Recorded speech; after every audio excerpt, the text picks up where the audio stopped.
the 12 dancing princesses. There was a king who had 12 beautiful daughters.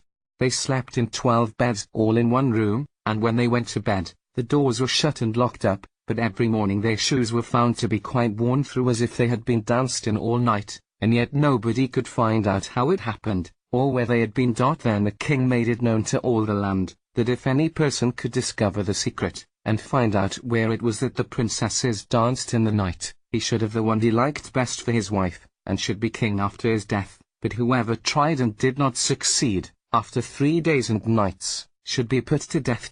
A king's son soon came.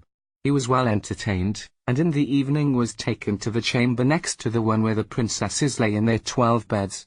There he was to sit and watch where they went to dance, and, in order that nothing might pass without his hearing it, the door of his chamber was left open. But the king's son soon fell asleep, and when he awoke in the morning he found that the princesses had all been dancing, for the soles of their shoes were full of holes.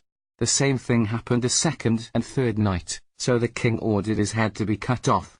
After him came several others, but they had all the same luck, and all lost their lives in the same manner. Now it chanced that an old soldier, who had been wounded in battle and could fight no longer, passed through the country where this king reigned, and as he was traveling through a wood, he met an old woman, who asked him where he was going. "I hardly know where I am going, or what I had better do," said the soldier, "but I think I should like very well to find out where it is that the princesses dance, and then in time I might be a king."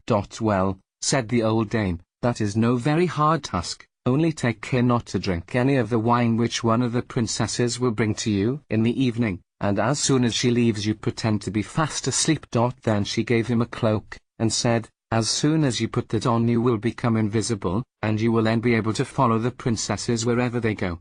When the soldier heard all this good counsel, he determined to try his luck, so he went to the king, and said he was willing to undertake the task. He was as well received as the others had been, and the king ordered fine royal robes to be given him, and when the evening came he was led to the outer chamber. Just as he was going to lie down, the eldest of the princesses brought him a cup of wine, but the soldier threw it all away secretly, taking care not to drink a drop. Then he laid himself down on his bed, and in a little while began to snore very loud as if he was fast asleep. When the 12 princesses heard this they laughed heartily, and the eldest said, "This fellow too might have done a wiser thing than lose his life in this way." Then they rose up and opened their drawers and boxes, and took out all their fine clothes, and dressed themselves at the glass, and skipped about as if they were eager to begin dancing. But the youngest said, "I don't know how it is, while you are so happy I feel very uneasy. I am sure some mischance will befall us." "You simpleton," said the eldest, "you are always afraid. Have you forgotten how many kings' sons have already watched in vain? And as for this soldier, even if I had not given him his sleeping draught, he would have slept soundly enough."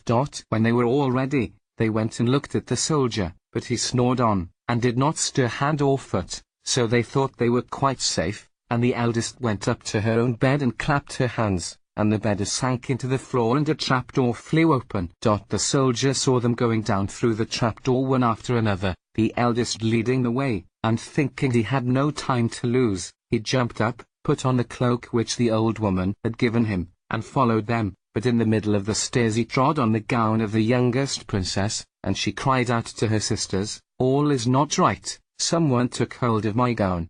"You silly creature," said the eldest, "it is nothing but a nail in the wall." Then down they all went, and at the bottom they found themselves in a most delightful grove of trees, and the leaves were all of silver, and glittered and sparkled beautifully. The soldier wished to take away some token of the place, so he broke off a little branch, and there came a loud noise from the tree.